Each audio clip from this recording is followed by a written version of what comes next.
ሁሉም መናፍስቶች አምስት ዋና ዋና ባህሪያቶች አሏቸው። አንደኛው አይደክሙም። አጋንንት፣ መናፍስት በጭራሽ የሰይጣን ኃይሎች በጭራሽ አይደክሙም። ስለዚህ ሕይወታችንን፣ ኑሯችንን፣ እድላችንን፣ በረከታችንን፣ ትዳራችንን፣ ኑሯችንን ለማበላሸት ዘወትር የሚሮጡ የሚሽከረከሩ ደከመኝ የማይሉ ዘወትር የሚሰሩ እኛን ለመጣል እኛን ለማደናቀፍ ወደምንፈልግበት እንዳንደርስ ወደ ዓላማችን እንዳንሄድ እቅዶቻችንን እንዳናሳካ ዘወትር እኛን ለመጣል ይታገላሉ። ስለዚህ ሁሉም መናፍስቶች አንድ የሚያደርጋቸው አይደክሙም በጭራሽ ማለት ነው። የትኛውም መንፈስ መተት፣ አይንጥላ፣ ቡዳ የትኛውም መንፈስ አንድ አይነት ባህሪ ያላቸው፣ ይህም ባህሪያቸው አይደክሙም በጭራሽ። ስለዚህ ይህንን ተረድቶ ወደ ክርስቶስ መቅረብ ያስፈልጋል።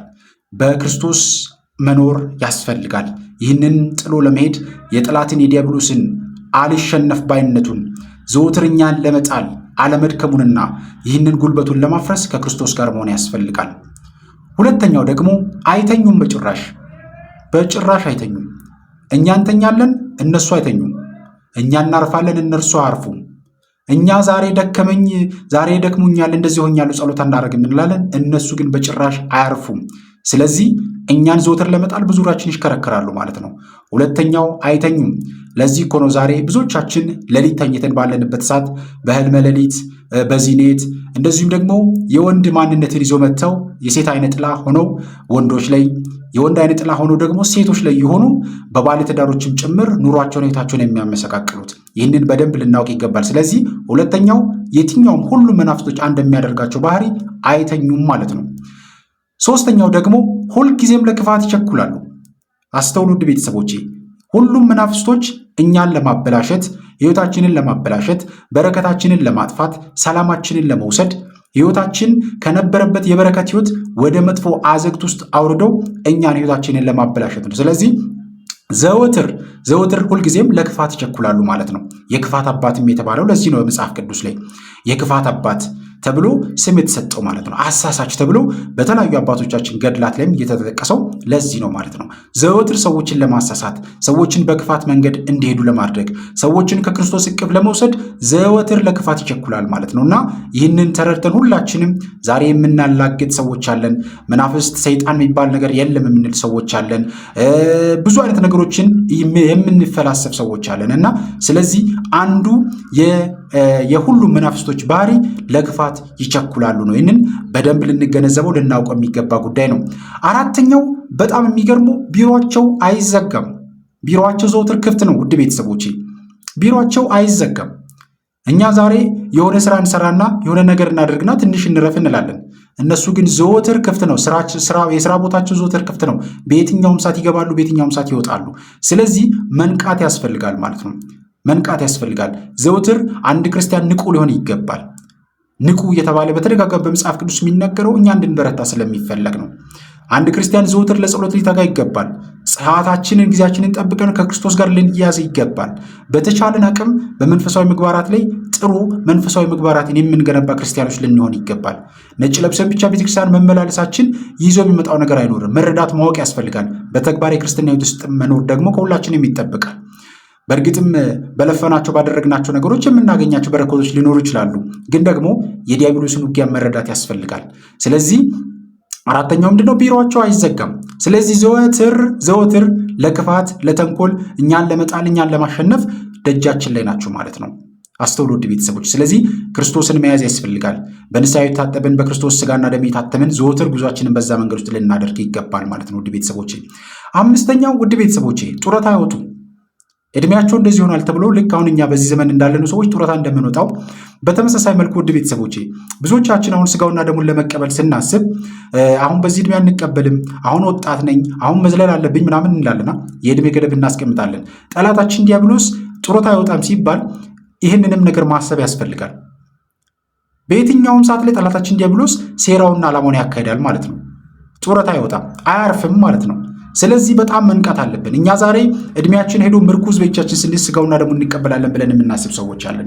ስለዚህ ይህ መንገድ ደግሞ ለመንፈሱ የተሻለና ምቹ ጊዜን ይፈጥራል ማለት ነው። ስለዚህ መንቃት ያስፈልጋል። በእነዚህ አካሄዶችና መንገዶች ላይ ጥሩ ግንዛቤ ይዘን በደንብ ጉዟችን ላይ መሰረታዊ ነገሮችን ማስቀመጥ ያስፈልጋል ማለት ነው። ስለዚህ መስሪያ ቤት እንዳልኳችሁ ጡረታ አይወጡም፣ አያርፉም ማለት ነው። ጡረታ እንግዲህ ሰው ሲወጣ የሚያርፍበት ራሱን አዘጋጅቶ ንስሐ ገብቶ ቅዱስ ቁርባን የሚቀበልበት ጊዜ ነው ብለን ነው የምናስብ አይደል? ያ ማለት እድሜያቸው ትንሽ ገፋ ያሉ በየመስሪያ ቤቱ ብንሄድ ከ55 ዓመት እስከ 65 ዓመት ያሉ ሰዎች ጡረታ እንዲወጡ በየመስሪያ ቤቱ ይደረጋል። ነገር ግን አጋንንት ወይም መናፍስት፣ የትኛውም መንፈስ፣ ሰይጣን፣ አጋንንት፣ የትኛውም መተቱም ሟርቱም ውስጣችን ከተቀመጡ ወይም ደግሞ በዙሪያችን በህይወታችን ሲሽከረከሩ በጭራሽ ጡረታ አይወጡም ማለት ነው። ስለዚህ መስሪያ ቤታቸው አይዘጋም ማለት ነው። ዘውትር እኛን ለመጣል፣ እኛን ለማሸነፍ፣ ሰላማችንን፣ ህይወታችንን ለማናጋት ዘውትር በዙሪያችን አሉ ማለት ነው። ስለዚህ አስተውሉ ውድ ቤተሰቦቼ፣ መንቃት ያሉብን መሰረታዊ የህይወት መሪዎች አሉ ማለት ነው። እነዚህን ነገሮች እያደረግን ከክርስቶስ ጋር ዘወትር የምንያያዝ ልንሆን ይገባል። ይህንን ካደረግን የትኛውንም የጠላትን ኃይል የጠላትን ዓላማና እቅድ እናፈርሳለን ማለት ነው። በህይወታችን የሚመጡ የትኛውንም የዲያብሎስን ዓላማና እቅድ እናፈርሳለን ማለት ነው። አስተውሉ። እነዚህ አምስቱ ነገሮች የትኛውም መንፈስ፣ የትኛውም አጋንንትም ይሁን ሰይጣንም ይሁን መተትም ሟርትም ይሁን የትኛውም መንፈስ የሚያሳያቸው ባህሪዎች ናቸው። እነዚህ አምስቱ አስተውሉ። አንደኛ ምንድን ነው ያልኩት? አይደክሙም አልኳችሁ። ጠላታችን ዲያብሎስ የሚውጠውን ፈልጎ እንደሚያገሳ አንበሳ በዙሪያችሁ ይዞራል ተብሎ በመጽሐፍ ቅዱስ በተደጋጋሚ የተጠቀሰልን ጠላታችን ዲያብሎስ ርቆ አይደለም የሚጠብቀን፣ አጠገባችን ሆኖ ነው እየዞረ የሚጠብቀን። ዛሬ ብዙዎቻችን በአካሄዳችን፣ በድርጊቶቻችን፣ በምንሰራቸው በምናደርጋቸው ነገሮች ክርስቲያናዊ እንመስላለን። ብዙዎቻችን እንመስላለን የሚለውን ብቻ ነው የምንይዘው። በተግባር ግን ለመኖር ብዙዎቻችን ስንቸገር እንመለከታለን። አንዳንድ በጣም ብዙ መንፈሳዊ ናቸው ብለን የምናስባቸው ሰዎች ከኋላቸው ስንመለከታቸው ብዙ ነገሮችን እንመለከትባቸዋለን። ከነዛ ሰዎች የማይጠበቁ ነገሮችን። ይህንን የሚያደርገው ጠላታችን ዲያብሎስ ነው። አንድም እነዛ ሰዎች ለማስነቀፍ ክርስቲያኖች እንደዚህ ናቸው ተብሎ እንዲወራም ስለሚፈልግ ማለት ነው። ስለዚህ የጠላትን የዲያብሎስን ሴራና ዓላማ ካላወቅን እንወድቃለን፣ እንሸነፋለን ማለት ነው። በየጊዜው ንቁ ልንሆን ይገባል። በጉዟችን በመንገዳችን ውስጥ ሁሌም ቢሆን የራሳችንን የግል ፍልስፍና ሳይሆን ክርስቶስን እንደ ዕውቀት እንደ ጥበብ ይዘን ልንጓዝ ይገባል ማለት ነው። ምክንያቱም ጥበብ ዕውቀት ክርስቶስ ነው። ጥበብን ዕውቀትን የሚሰጠን እግዚአብሔር አምላካችን ስለሆነ ማለት ነው። በጸሎታችንም ላይ በየጊዜው ልናካትቶ የሚገባው ጉዳይ ቢኖር እግዚአብሔር ሆይ ጥበብን ግለጽልኝ፣ እግዚአብሔር ሆይ ዕውቀትን አድለኝ እያልን ለአባቶቻችን የገለጽከውን ዕውቀት ለእኔም ግለጽልኝ፣ ለእኔም ለኃጢአተኛው እያልን ነው እግዚአብሔርን ልንለምን የሚገባው። አባቶቻችን ሲያስተምሩን ብርሃንንና እውነትን ላክልን እያልን እግዚአብሔርን ልንለምን ይገባል። ብርሃን ክርስቶስ ነዋ። አያችሁ፣ አብ ብርሃን ነው፣ ወልድ ብርሃን ነው፣ መንፈስ ቅዱስ ብርሃን ነው እያልን ስንሰግድ ደግሞ ሌላ ተጨማሪ ኃይልና ጉልበትን እናገኛለን ማለት ነው። ይህንን ስናደርግ እየበረታን እየጠነከርን ስንሄድ እነዚህን የዲያብሎስን ሰንሰለቶች በሙሉ እናፈራርሳለን ማለት ነው። ዛሬ ብዙዎቻችን ዋጋ እየከፈልን ያለነው ብዙዎቻችን የመናፍስትን ውጊያ ተረድተን እንኳን በተግባር ለመኖር ብዙዎቻችን እንቸገራለን። አንድ ትንሽ የኮሽታ ወይም አንድ ትንሽ ችግር ወደታችን ስትመጣ ከዚህ ከመንፈሳዊ ሕይወታችን ፈቀቅ ብለን እንወጣለን። ብዙ ሰዎችን በማህበራዊ ሚዲያ ላይ አሁን እንመለከታለን። መንፈሳዊ ናቸው ብለን የመናፍስትን ውጊያ ተረድቷል ብለን የምናስባቸው ሰዎች እንኳን ሳይቀር ሕይወታቸው በሌላ ጎኑ ደግሞ በመናፍስቱ ሲቸገር እንመለከታለን። መናፍስቶች በደንብ ካልነቃንባቸው ካላወቅንባቸው የተለያየ ማንነትን በማላበስ አንድ ክርስቲያናዊ ያስመስሉናል፣ አንድ ደግሞ ዓለማዊ ያደርጉናል፣ አንድ ደግሞ ሌላ ህይወት ይሰጡናል፣ አንድ ደግሞ ሌላ ቦታ ወስዶ ያስቀምጡናል። ስለዚህ የጠላትን የዲያብሎስን ዓላማና ሴራ የምናፈርሰው ከክርስቶስ ጋር በተግባራዊ የክርስትና ህይወት ስንያያዝ ነው። በማይናወጥ በማይቀየር ዘወትር በፈተና ውስጥ የሚያልፍ ክርስትና ልንገነባ የምንችለው ክርስቶስን በእውነተኛ ፍቅር ስንይዝ ብቻ ነው። ውድ ቤተሰቦቼ፣ ስለዚህ እነዚህ አምስቱ ነገሮች ልናውቃቸው ልንረዳቸው የሚገባ ነገር ነው። በየትኛውም የቤተክርስቲያን የቴዎሎጂ ትምህርት ተምሮ ያለፈ ሰው የዲያብሎስን ውጊያ ሊረዳ ይገባል። በየትኛውም ዛሬ ብዙ አገልጋዮች ይህንን ጉዳይ ሲነቅፉት ሲያጣጥሉት እንመለከታለን። የዲያብሎስን ነገር አትስሙ፣ ስለ ዲያብሎስ ስለ አይነ ጥላ ብዙ ትኩረት አትስጡ የሚሉ ብዙ የቤተክርስቲያን መምህራን እያየን ነው።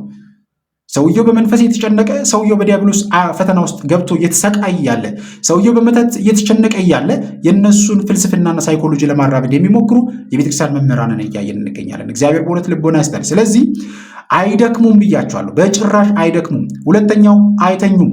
ምክንያቱም ዘወትር ዲያብሎስ እኛን ለመጣል እኛን ለመያዝ ነው ትግሉ። አስተውሉ ቤተሰቦቼ፣ በስነ ፍጥረት ታሪክ እንደምንረዳው እግዚአብሔር አምላካችን 100 ነገዶችን ከፈጠረ በኋላ ከ100 ነገድ ተገንጥሎ የወደቀው ሳጥናኤል ተብሎ ያኔ ክሩብ ሊጋር የተቀባው የነበረው መልአክ ወደቀ። በወደቀ ሰዓት ላይ እግዚአብሔር አድማኤል የሚባለውን ነገድ ፈጠረ። አድማኤል ማለት የአዳም ነገድ የምንለው ማለት ነው። ዛሬ የኛ ነገድ የምንለው 100ኛ ነገድ የተፈጠር ነው ማለት ነው። ይህንን ሲፈጥር ምክንያቱም ክብሩንና ጸጋውን በሙሉ እግዚአብሔር ለኛ ወደኛ አደረገው ማለት ነው። በዛን ሰዓት የነበረውን ማለት ነው። ስለዚህ ዲያብሎስ ይህንን ነገር መልሶ ለማግኘት ዛሬ በተለያየ መንገድ እኛን ይታገለናል። እኛን የሚታገልን ሌላ ነገር አይደለም። ክብሩን ስለወረስንበት ነው። የእሱን ክብር ስለተሰጠን ነው። ለእኛ ስለተደረገልን ነው። ስለሚናደድ ነው። ስለሚበሳጭ ነው። ዛሬ ስትሰግዱ ጠላታችን ዲያብሎስ፣ በስጋችን በደማችን የተቀመጠው ጠላታችን ዲያብሎስ የሚናደደው የሚቃጠለው ክብሩን ስለወረስንበት ነው። በሱ ፈንታ ተተክተን ስለተፈጠርንም ጭምር ነው። አስተውሉ ውድ ቤተሰቦቼ። እግዚአብሔር 100ኛ ነገድ አድርጎ አድማኤል የሚባለውን ነገድ በሳጥናኤል ቦታ ተካ ማለት ነው። ሳጥናኤል ክሩብ የተቀባ ሊጋርድ የተቀባ ትልቅ ኃያል መልአክ ነበር። የመላእክት ሁሉ አለቃ ሆኖ ነበር የተፈጠረው። አያችሁ፣ ትዕቢት አደረበት። ስለዚህ ያ ትዕቢቱ ወደ ምድር እንዲወድቅ አደረገው። ወደ ምድር ከወደቀ በኋላ ደግሞ ያ አሳሳችሁ ወደ ምድር ወደቀ የሚለን መጽሐፍ ቅዱስ ላይ በዮሐንስ ራእይ ላይ በተደጋጋሚ የተጠቀሰው ዘንዶ መንፈስ ዛሬ እኛን በተለያየ መንገድ ይፈትነናል። ዛሬ እኛን በመከራ እንድናልፍ ያደርገናል። ይህንን ካላወቅን ካልተረዳን፣ የጠላታችንን የዲያብሎስን የውጊያውን መንገድና አያያዝ ስልቱን ተረድተን እንዴት ማሸነፍ እንዳለብን ካላወቅን ካልተረዳን፣ በየትኛውም የቤተክርስቲያን አገልግሎት ውስጥ ብንሆን እንወድቃለን። ዲያቆን ሄኖክ ኃይሌ አንድ የተናገራትን ነገር አረሳም። በአገልግሎት ውስጥ ያልተፈተነ አገልጋይ በአገልግሎታችን ውስጥ ካልተፈተንን የሆነ ችግር አለ ማለት ነው። ዛሬ ብዙ አገልጋዮች የምቾት ውስጥ ያሉ ይመስላሉ። በጣም ተደላድለው አምሮ ቆንጆ ሆኖ ፊታቸው አምሮባቸው ሌላ ህይወት ውስጥ ያለ ነው የሚመስሉት። አገልጋይም ጭምር አይመስሉም። ምክንያቱም የክርስትና ህይወት አምረን የምንታይበት ወይም ደግሞ ቆንጆ ነን የምንታይበት አይደለም። ውድ ቤተሰቦቼ በጣም ብዙ አይነት ስትራግሎችን ፈተናዎችን የምናልፍበት ነው የክርስትና ህይወት። ምክንያቱም ከክርስቶስ ጋር ያለ ሰው ዘወትር ይፈተናል። ካልተፈተነ በነገራችን ላይ አባቶቻችን ፈተና ላክልን እያሉ የሚጠይቁት እኮ አንድም በረከት የሚገኝበት መንገድ ስለሆነ ነው። አስተውሉና አዳምጡ። ስለዚህ ይህንን መረዳት ያስፈልጋል። ስለዚህ አይደክሙም፣ አይተኙም፣ ሁልጊዜም ለክፋት ይቸኩላሉ። ሌላ ስራ ያላቸው ውድ ቤተሰቦቼ ሁልጊዜም ለክፋት ነው የሚቸኩሉት። ምክንያቱም ያን የተቀሙትን ክብር፣ ያን የተቀሙትን ጸጋ፣ ያን የተቀሙትን ማንነት ለመመለስ አስተውሉ። ወደ እግዚአብሔር የምናደርገውን ጉዞና አካሄድ ለማደናቀፍ ዘወትር እኛን ያሳስቱናል። ለዛ እኮ ነው አዳምና ሔዋንን ለማሳሳት በእባብ ቆዳ ተደብቆ ሄደ። ዛሬም እኛን በዓለም አካሄዶችና ድርጊቶች ውስጥ ተደብቆ በማይታዩ ነገር ግን በሚያሳስቱ አይነት ነገሮች ውስጥ ሆኖ በውበቱ፣ በፋሽኑ፣ በፊልሙ፣ በኢንዱስትሪ መንገድ እየሆነ ህይወታችንን ያመሰቃቅላል። እኛም ስላልገባን ስላልተረዳ ነው ዝም ብለን እንጓዟለን። ስለዚህ ህይወታችን በመከራ እንዲያልፍ ያደርገናል ማለት ነው። ስለዚህ እነዚህ አምስቱን ዋና ወሳኝ ነገሮችን ልንረዳቸው ይገባል ማለት ነው። አስተውሉድ ቤተሰቦች። ስለዚህ አይደክሙም፣ አይተኙም፣ ሁልጊዜም ለክፋት ይቸኩላሉ። ለዚህ ነው መንቃት ያስፈልገናል። በህይወታችን ውስጥ ለሚከሰቱ ነገሮች ቶሎ ብለን ዓለማዊ አስተሳሰብን ዓለማዊ መልስ መስጠት ሳይሆን ምንድነው የተከሰተው ብለን በደንብ መጠየቅ አለብን። ለምንድነው ይሄ ጉዳይ የተከሰተው ብለን መጠየቅ አለብን። ዛሬ በትዳር ውስጥ የሚኖሩ ሰዎች የትዳር ህይወታቸው የሚመጡ ጉዳዮችን በዓለማዊና በፍልስፍና ሐሳብ ለመመለስ ይሞክራሉ። ይህ አይደለም። ትዳር በእግዚአብሔር ተባርኮ የሚሰጠን ነው። በየትኛውም መንገድ ትዳር ውስጥ እንግባ፣ ትዳር ውስጥ ያለን ሰዎች እግዚአብሔርን ልንይዝ ይገባል። እግዚአብሔር ትዳራችንን እንዲባርክ የተባረከ ዘር እግዚአብሔር እንዲሰጠን ከክርስቶስ ጋር ልንያዝ ይገባል። ከምስጢራት መሳተፍ አለብን። በየትኛውም አይነት ትዳር ህይወት ውስጥ ያለን ሰዎች ከንስሐ አባቶቻችን ጋር እየተነጋገረን ወደ ምስጢራት ልንቀርብ ይገባል። ይህን ስናደርግ ያደፈጠው ጠላት ይመታል። ትዳራችንን፣ ኑሯችንን ለማበላሸት አስቦ የተቀመጠው ይመታል፣ ይወድቃል ማለት ነው። ስለዚህ ዘወትር ለጥፋት ይቸኩላሉ ብለን የምንናገረው ለዚህ ነው። እኛን ለማሳሳት ነው። በየቀኑ አካሄዳቸው በባልና በሚስት መካከል ጸብን ይዘራሉ። በወንድማማቾች መካከል ጸብን ይዘራሉ። በቤተሰብ መካከል ጸብን፣ ጥላቻን ይዘራሉ። አባት ከልጅ ጋር እንዳይስማማ፣ ልጅ ከአባት ጋር እንዳይግባባ፣ አባት ከሚስት ጋር፣ ሚስት ከልጅ ጋር፣ ልጅ ከእናቱ ጋር እንዳይስማማ፣ እንዳይግባባ፣ ፍቅር፣ ሰላም በቤተሰብ ውስጥ እንዳይኖር ዘወትር ለጥፋት ይቸኩላሉ። ይህንን ሴራ ነው መንቃት ያለብን። እኛ በተደጋጋሚ ንቁ የምንላችሁ ይህንን ጉዳይ ነው። ውድ ቤተሰቦች ይህንን አካሄዱ ነው፣ የጠላትን የዲያብሎስን አካሄድ ነው ንቁ እያልን ያለ ነው። ስለዚህ በደንብ መንቃት ማወቅ ያስፈልጋል። ውድ ቤተሰቦች አስተውሉና አዳምጡ።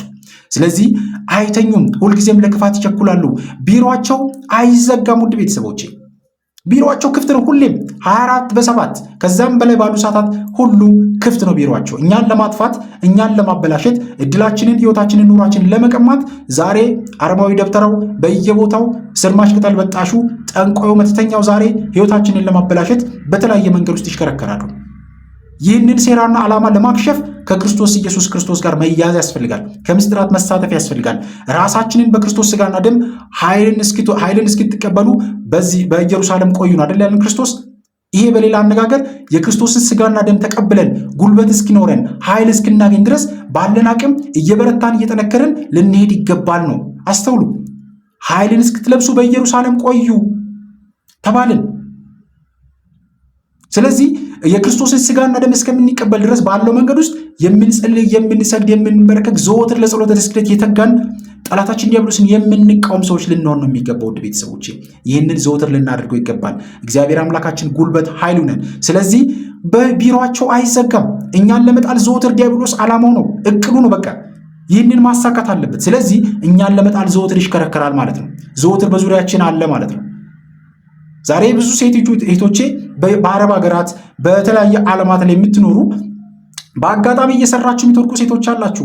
እዚህም በሀገራችን ላይ በየመንገዱ ምንም ነገር ሳይሆኑ በአጋጣሚ የሚወድቁ ሰዎች አሉ። ይህ ወቅት የመናፍስት የመታደስ ወቅት ነው። ከዚህ በፊት ነግሬያችኋለሁ። መናፍስት ሲታደሱ፣ በቤተሰቦቻችን ውስጥ መንፈስ ሲታደስ፣ እንደዚሁም መተት ያሰራ ሰው መተቱ መንፈሱ ሲታደስ እንደዚህ አይነት ድርጊቶች ይከሰታሉ። ብዙ ሴቶቼ ወንድሞቼ በአጋጣሚ በሆነ መንገድ ሲወድቁ እንመለከታለን። ይህ የመናፍስቱ ባህሪ ነው፣ የመንፈሱ ሴራ ነው። ስለዚህ ልንነቃ ይገባል።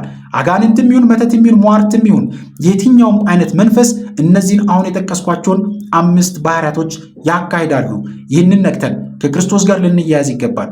በጸሎት በስግደት ከምስጢራት የምንሳተፍ ልንሆን ይገባል። ምንም አይነት መፍትሄ የለንም ውድ ቤተሰቦቼ። የሚጨቀጨቅ የሚቆረጥ የሚበጠበጥ መድኃኒት የለንም። የእኛ መድኃኒት የክርስቶስ ስጋና ደም ነው። የኛ መድኃኒት ስግደት ነው። የኛ መድኃኒት በመቁጠሪያ መፈተሽ ነው። የኛ መድኃኒት ስግደት ነው። የኛ መድኃኒት ንስሐ የገቡ ከክርስቶስ ስጋና ደም መሳተፍ ነው። የኛ መድኃኒት ጸበል መጠመቅ ነው። የኛ መድኃኒት እምነቱን መቀባት ነው። የኛ መድኃኒት ቅባ ቅዱሱን በአባቶቻችን አስባርከን መቀባት፣ ሄደንን መቀባት፣ ራሳችንን መፈተሽ፣ ዘወትር የምንሰግድ የክርስትና ሕይወታችንን ተግባር የምናደርግ ሰዎች ልንሆን ይገባል። ስለዚህ እነዚህን 5ቱን ባህሪያቶች በደንብ መረዳት ያስፈልጋል። አስተውሉ። ቢሮአቸው አይዘጋም፣ ጡረታ ደግሞ አይወጡም። አስተውሉ። ስለዚህ መንፈስ ያረጃል አንልም ማለት ነው፣ አይባልም። መናፍስት አያረጁም፣ እድሜያቸው ይሄ ነው ተብሎ አይገለጽም። አስተውሉ ውድ ቤተሰቦች። እኛ እኮ ዛሬ 1 ሳምንት 15 ቀን ጸሎት አድርገን እኮ ሰለቸን እንላለን። እነሱ የ7000 የ8000 ዓመታት ልምድ አላቸው። አስተውሉ ውድ ቤተሰቦች፣ የብዙ ዓመታት ልምድ ያላቸው ናቸው። ስለዚህ እኛን ለመጣል፣ እኛን ለማሸነፍ፣ እኛን በመከራና በጭንቀት ውስጥ ለማስገባት ዘወትር ያንን መንገድ ይካሄዳሉ ማለት ነው። እኛ ግን የሆነች ጸሎት እንጸልያለን፣ የሆነች ጊዜ ላይ አናቆመዋለን። ይህ አይነት ተግባር ብዙ ዋጋ ያስከፍልናል። ስለዚህ መንቃት አለብን፣ ማወቅ አለብን። በክርስቶስ ስጋና ደም መታተም አለብን። በንስሐ የታጠብን በክርስቶስ ስጋና ደም እየታተምን ጉዟችንን ጠንካራ መንፈሳዊ መሰረት ልንገነባ ይገባል። በየትኛውም አይነት ህይወት ውስጥ ያለን ሰዎች አሁን በዚህ ሰዓት ይህንን መልእክት የምታዳምጡ ሴቶች፣ እህቶቼ፣ ወንድሞቼ በየትኛውም አይነት ፈተና ውስጥ ያላችሁ፣ በየትኛውም አይነት ችግር ውስጥ ያላችሁ፣ እንደዚህ እየተቸገርኩ ነው እየተፈተንኩ ነው ብላችሁ የምታስቡ ሴቶች፣ እህቶቼ በደንብ አድርጋችሁ ስጋውና ደሙን ደጋግማችሁ ተቀበሉ። በቅተን አይደለም ስጋውና ደሙን የምንቀበለው፣ በክርስቶስ ቸርነት በክርስቶስ ምሕረት ነው ስጋውና ደሙን የምንቀበለው። ምንም በቃን ብለን የምናስብ እስከዛ ደረጃ አንደርስም ውድ ቤተሰቦቼ። ምክንያቱም ለዛ ነገር ብቁ ሆና የተገኘች እመቤታችን ብቻ ነች። በዛ ደረጃ ልንሆን ደግሞ አንችልም። ነገር ግን አቅማችን በፈቀደው መንገድ በትህትና በደግነት በክርስቶስ ስጋና ደም እየታተምን ኃጢአተኛ ነኝ፣ በደለኛ ነኝ፣ ማረኝ እያልን ዘወትር ልንሄድ ይገባል። ስለዚህ በዛሬው ቆይታዬ እነዚህን 5ቱን ወሳኝ ጉዳዮች ላነሳላችሁ ፈለግኩኝ። በጣም መረዳት ማወቅ ያለብን ጉዳዮች ናቸው። አይደክሙም። ስለዚህ የትኛውም መንፈስ ዘወትር አይደክሙም። እኛን ለመጣል ዘወትር የበረቱ ናቸው። በዙሪያችን ይሽከረከራሉ። እነሱ የምናሸንፈው ደግሞ በምንድን ነው? የቅዱሳንን ምልጃ ስንጠይቅ፣ በቅዱሳን መልካዎች ስንጸልይ፣ ድርሳናትን ስናነብ፣ ከቅዱሳኑ ጋር ጥሩ ህብረት ስኖረን፣ ከክርስቶስ አምላካችን ጋር ጥብቅ ቁርኝነት ስንፈጥር ይህንን ሴራ ይህንን ሰንሰለት እንበጥሳለን ማለት ነው። አይተኙም። ሁልጊዜም ለክፋት ይቸኩላሉ። ቢሮአቸው አይዘጋም። ጡረታ በጭራሽ አይወጡም። ስለዚህ ይህንን ነገር አውቀን ተረድተን በደንብ ልንዋጋ ልናሸንፋቸው ይገባል። እግዚአብሔር አምላካችን ከሁላችን ጋር ይሁን። በሀገር ውስጥም ከሀገር ውጭም ያላችሁ ቤተሰቦቼ፣ ወንድሞቼ፣ እህቶቼ በያላችሁበት ሰላም እግዚአብሔር ከሁላችሁ ጋር ይሁን። እንበርታ። በተደጋጋሚ የምናገረው መልእክት ነው። ጠንክሩ። ባላችሁበት ቦታ ሁሉ ከእግዚአብሔር አምላካችን ጋር ለመያያዝ ዘወትር ፍላጎታችሁን አድርጉ። ከክርስቶስ የተለየ ኑሮ፣ ከክርስቶስ የተለየ ኑሮ፣ ከክርስቶስ የተለየ ትዳር፣ ከክርስቶስ የተለየ ማንነት የትም አያደርሰንም። ስለዚህ የትኛውም የቤተክርስቲያን አገልጋይ፣ የትኛውም የቤተክርስቲያን ሰንበት ተማሪ በዚህ መንገድ ውስጥ ካልሄደ ብዙ ዋጋ ይከፍላል። ዛሬ ብዙዎቻችን የቤተክርስቲያንን ስርዓት ትምህርቶችን ቴዎሎጂ ገብተን መንፈሳዊ ኮሌጅ ተምረን ሌሎችንም ነገሮች በጣም በሊቀ ሊቃውንት ደረጃ ሄደን፣ ዛሬ ግን ብዙዎቻችን ያጣናቸው የጎደልን ነገር ምንድን ነው? የመናፍስት ውጊያ ሲነሳ ያንገሸግሸናል። የዲያብሎስ ሴራ ሲነሳ ያንገሸግሸናል። ዘወትር በስብከቶቻችን ስለ ዲያብሎስ እናወራለን። ክርስቶስን ዲያብሎስ ፈተነው ብለን እናወራለን። ክርስቶስ ዲያብሎስ ሰዎችን ፈተነ፣ እንደዚህ ሆኑ፣ በመተት ተያዙ ሲባል ግን አፋችን የተያዘ ነው፣ ማውራት አንፈልግም። ለምን? ክርስቶስ በወንጌል የተናገረው ምንድን ነው? አጋንንትን አውጡ፣ በነፃ የተቀበላችሁትን በነፃ ስጡ ይላል። አጋንንትን አውጡ ይላል እንጂ አስገቡ አይልም። ውድ ቤተሰቦች፣ ስለዚህ እነዚህ መሪዎች በመተው ዛሬ ብዙ ዋጋ እየከፈለ እንገኛለን። እግዚአብሔር አምላካችን በእውነት ለሁላችንም ማስተዋሉን ያድለን። እንበርታ፣ እንጠንከር። ይህ ትምህርት መረጃ ከሰጣችሁ፣ ካነቃችሁ፣ ካበረታችሁ ሁላችሁም ይህንን ቪዲዮ ሼር ማድረጋችሁን እንዳትረሱ። ለዚህ ቻናል አዲስ የሆናችሁ ቻናሉን ሰብስክራይብ አድርጉ። ለብዙ ሰዎች እንዲደርስ ሼር ማድረጋችሁን አትርሱ። በዚሁ አጋጣሚ በሱፐር ቻት አንዳንድ ድጋፎች የምታደርጉልኝ ቤተሰቦቼ እግዚአብሔር አምላካችን በእውነት በወጣ የተካላችሁ፣ እግዚአብሔር አምላካችን ጨምሮ ይስጣችሁ። ይህ ማለት ለእኔ በጣም ትልቅ ነገር ነው።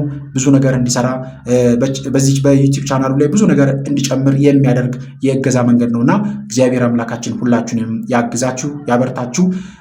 ባወጣችሁት በሰጣችሁት እግዚአብሔር መድኃኔዓለም አባታችን አምላካችን ይሙላላችሁ። እግዚአብሔር አምላካችን በእውነት ከሁላችን ጋር ይሁን። እንበርታ፣ እንጠንክር። ይቆየን። አሜን።